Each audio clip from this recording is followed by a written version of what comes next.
Hi everyone, here I am cleaning out the hive one more time after not really touching it for a week. We've been really busy, and there were beetles and pupae all over all 4 trays, and I'm working on it right now. Take a look.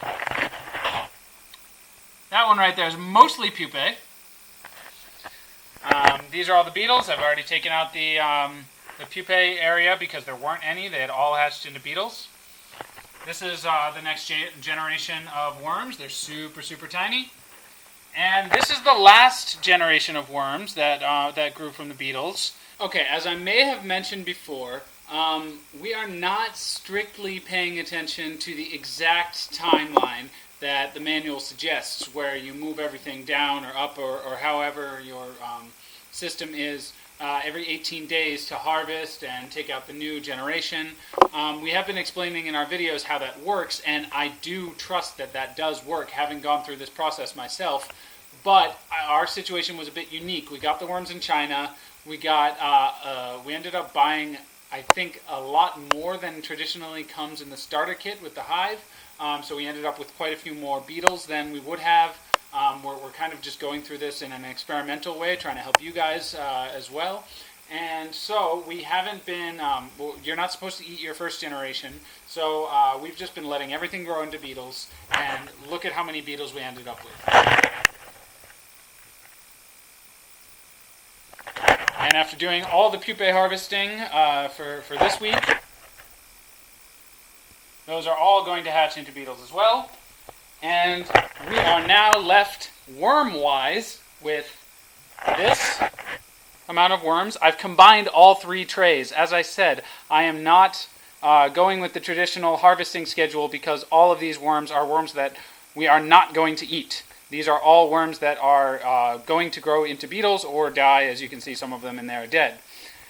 Now, as I said, this is all three worm trays that I had, aside from now this older generation of worms that we raised ourselves from eggs. So these are all edible. These ones right here. I could harvest them and get out all that frass and put them in the freezer and then cook them up. There's not so many right now, but as the cycle stabilizes, there would be more and more. And it would be more kind of like, you know, there are a lot of small worms and big worms. So for some reason the size isn't very similar. I imagine that would stabilize if we were to continue doing this. As we've mentioned, we're moving to the U.S. in a month, so it's going to kind of throw a monkey wrench in all of this. We're going to have to get rid of these and start again. But if we were staying here, I'll tell you what I would do. I would wait a little bit longer for these, maybe a day or so, and cook them. I saw a few pupae in here already, so a lot of them are definitely old enough. And then this one over here, I have just taken this beetle inlet tray and put it in a new tray right here. So this is the newest generation.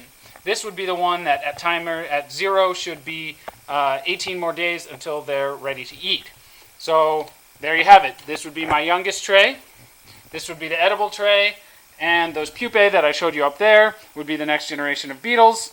In 18 days, I would eat these ones, move this beetle inlet tray to a new tray, and then continue to move upwards. As I said, we're not going to be able to eat that many because we're moving soon, but we'll keep you posted, and I'll definitely be filming the first time we make a dish. Thanks for watching, and subscribe for more. This has been a crazy ride, and we're happy that you've been following along.